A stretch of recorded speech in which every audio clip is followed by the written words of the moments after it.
As you can see, we have a little bit of diversity going on, right? So this is how the world looks like, right? Yes? All right, all right. So I'm going to take some time and just let our panelists introduce themselves. We're going to start from my friend Martha there. Please, no, really. so just take 30 seconds to introduce yourself to the viewers tonight so they can know a little bit about you. Okay. Hi, my name is Martha Lucas, and I am representing the Washington State Coalition of African Community Leaders. I'm very honored to be here. And so I specifically, since we're a group of individuals and organizations in the African community, and I actually represent the Tigray community, which is a state in Ethiopia. Thank you, thank you. Welcome. And next we have my brother there. I like your outfit. You look great. Thank you so much. Thank you. Greetings. My name is Kamau Ron Taplin. I'm a native of Seattle. I represent an organization called the 6th Region Diaspora Caucus, SRDC. We're headquartered out of Los Angeles, California. I'm the state facilitator for the state of Washington. We are about the partnership between diasporan Africans and native Africans on the continent, building unification between the two. Thank you so much. Welcome, sir.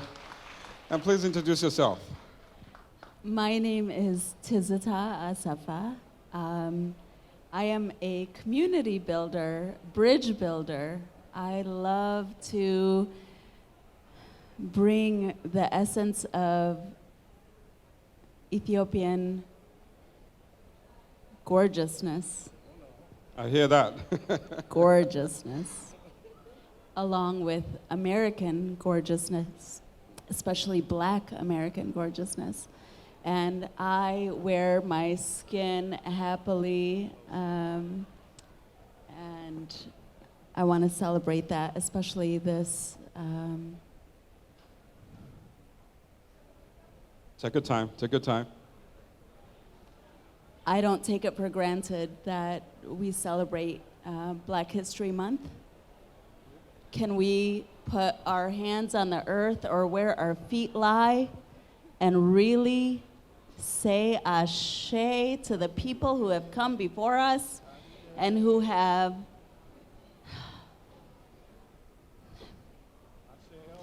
made it so that we could even say such thing as a thank you. Thank you. Thank you so much. Thank you so much, everybody. And we have our lovely youngest panelist tonight. Please take your time and introduce yourself. Hello, my full name is Layla Marie Fasika Angelides.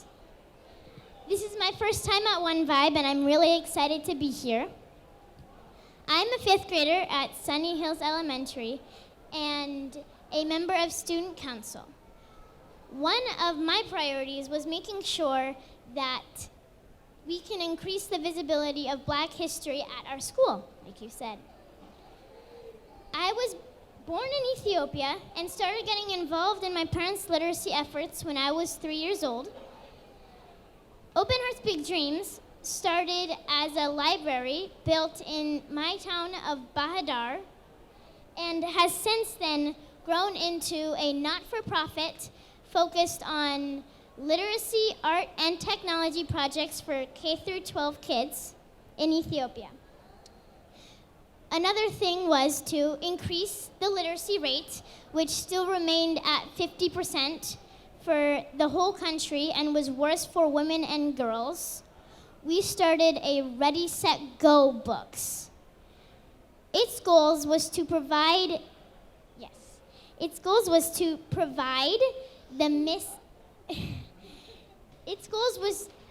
you. Great job, great job. You're doing a fantastic job.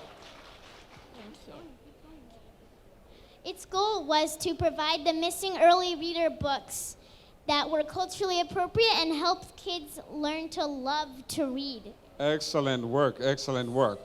So are you having fun tonight? Are you having fun? Yes. Excellent, I am. excellent. So let's move on to my brother here. Introduce yourself, please, and let us know what you do. My name is Hamza Zafar. I am an immigrant to America, but as of a month and a half ago, I've become an American citizen. All right. Yeah, it's about changing this place. I'm also a professor at the University of Washington in the Faculty of Near Eastern Languages and Civilizations. I'm an expert and historian of the languages of Arabia and Africa in the 6th and 7th century, way back when.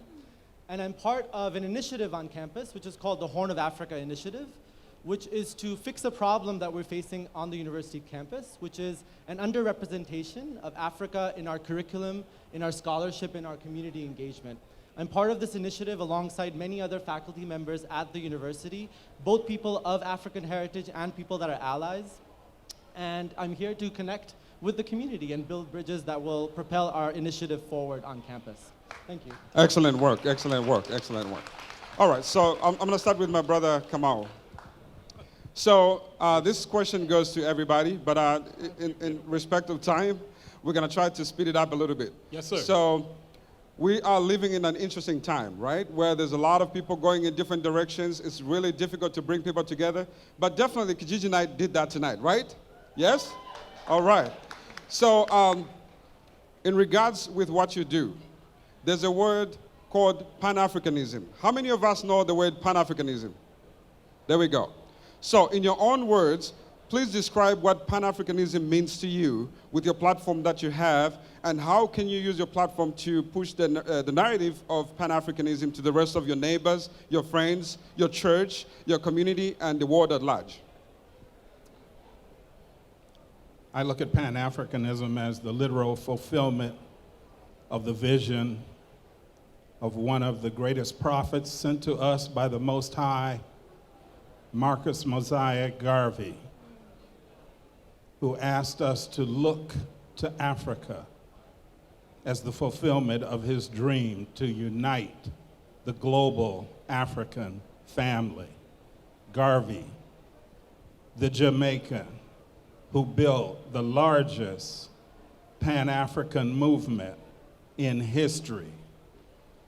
And so many of us, through the either education we received in the American world, or the colonized education received, or the post-colonial education we received on the continent, don't even know of this great Pan-African.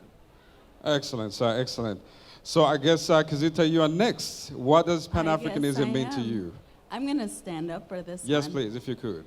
The reason I want to stand up, and I want everybody wearing a headdress,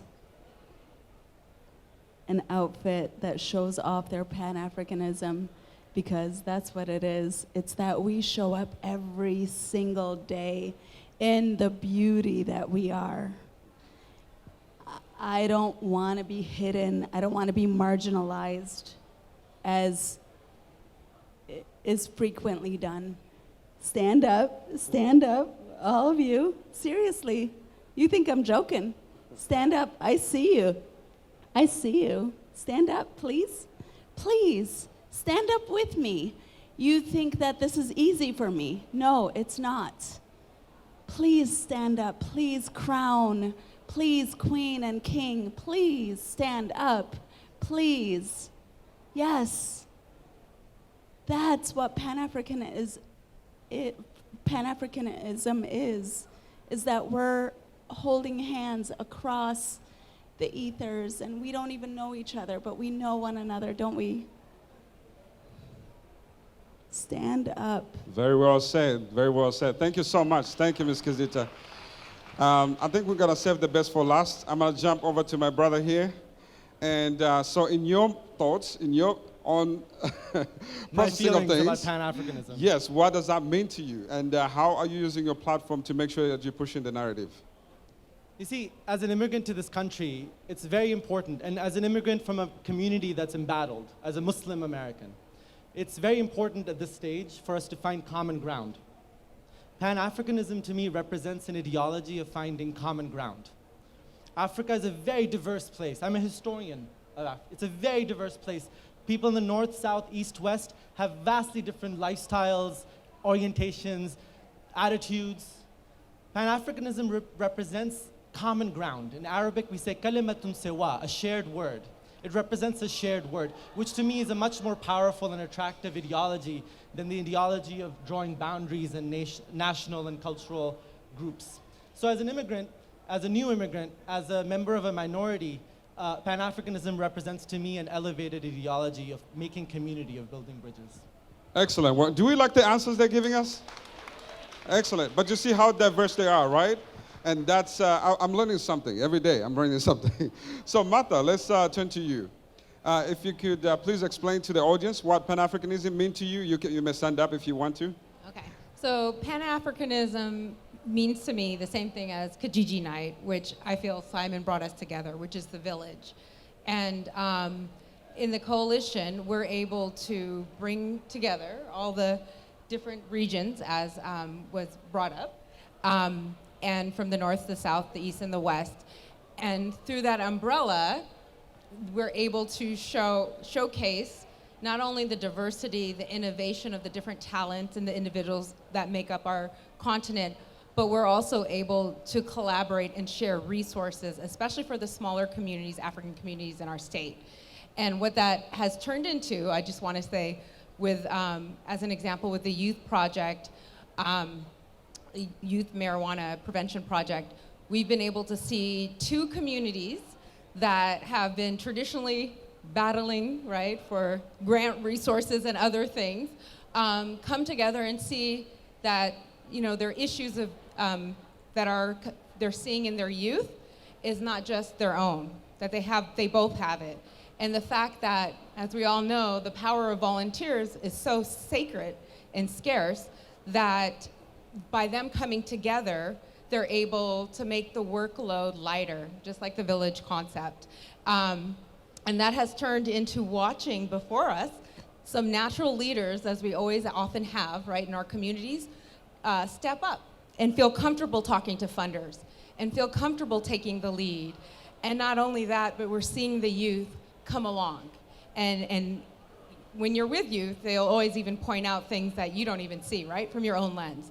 So it's now we'll work 4 or 5 hours at night to get our work done, and we play together, we laugh together, and we see that we're human. And I think that's something that is supposed to be, and we can continue to do, in terms of doing work together and really talking about collaborating and not just looking one way. If it wasn't for the coalition, they wouldn't have been able to have that shared piece. And with now, you know, walking out in 6 months, we're very confident that they'll go on and do great things in their own community and see the power of working with others.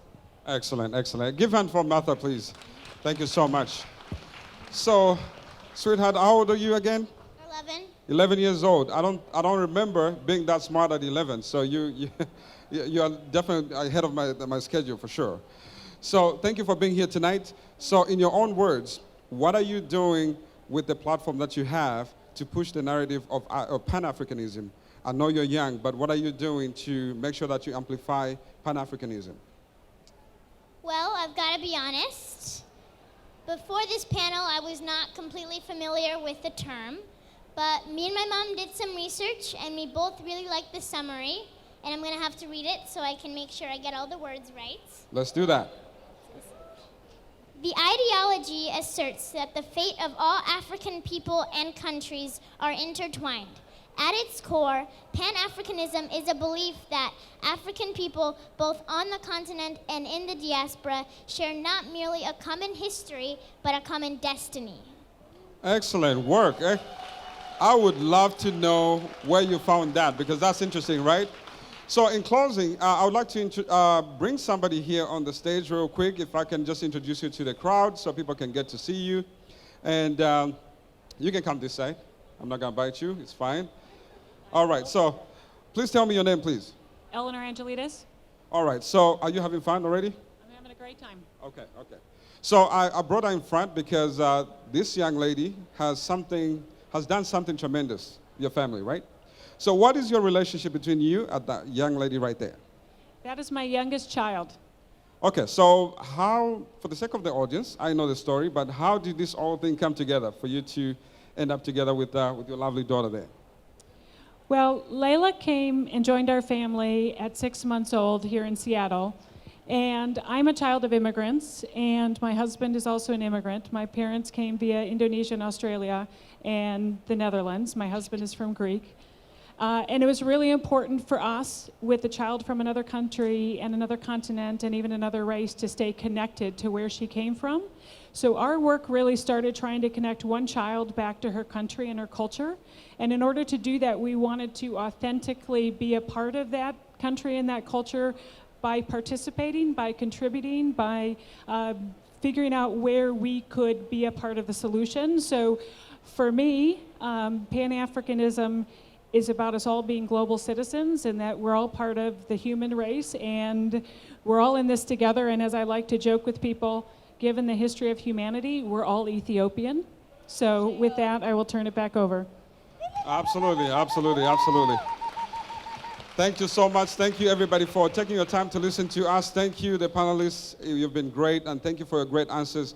If you've never looked up that word, Pan-Africanism, please, when you go home, look it up. And most importantly, when you take a picture tonight, make sure you tag Kijiji Night and One Vibe, all right? Thank you so much, and we're going to roll into the next part of the program. Thank you so much.